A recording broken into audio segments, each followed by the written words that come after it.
শুভ সন্ধ্যা বন্ধুরা। এই মুহূর্তে আমরা এসে উপস্থিত হয়েছি দারুণ এক ব্যাডমিন্টন কোর্টে, যেখানে রাতের উজ্জ্বল আলোয় চলছে এক জমজমাট দ্বৈত লড়াই।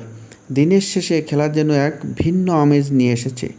উভয় দলের খেলোয়াড়দের মধ্যে দারুণ উৎসাহ। ডান দিকের খেলোয়াড়টি সাবধানে সার্ভ করলেন, শাটলকক উড়ে গেল নেটের উপর দিয়ে।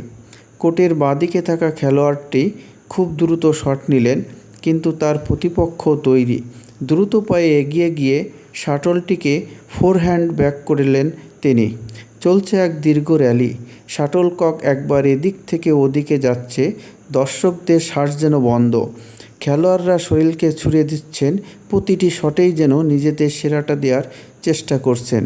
এক মুহূর্তের জন্য কারো মনোযোগ নড়ছে না। এবার কোর্টের কাছাকাছি থাকা খেলোয়াড়টি একটি হালকা ড্রপ শট দেওয়ার চেষ্টা করলেন, কিন্তু প্রতিপক্ষের দ্রুততা বেশি।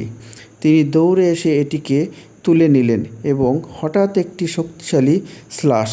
শাটলকক বিদ্যুতের গতিতে নেমে এলো কোর্টে। দুর্দান্ত শট। পয়েন্ট গেল বাঁ দিকের দলের খাতায়। খেলা শুধু খেলা নয়, এটি হলো বন্ধুদের সাথে আনন্দ, ব্যায়াম এবং রাতের অবসরের সেরা ব্যবহার। দেখুন, পাশে বসে থাকা দর্শকরাও মনোমুগ্ধ হয়ে এই দারুণ লড়াই উপভোগ করছেন। এই রাতের আলোয় কোর্টের এই উত্তেজনা সত্যিই মনোমুগ্ধকর।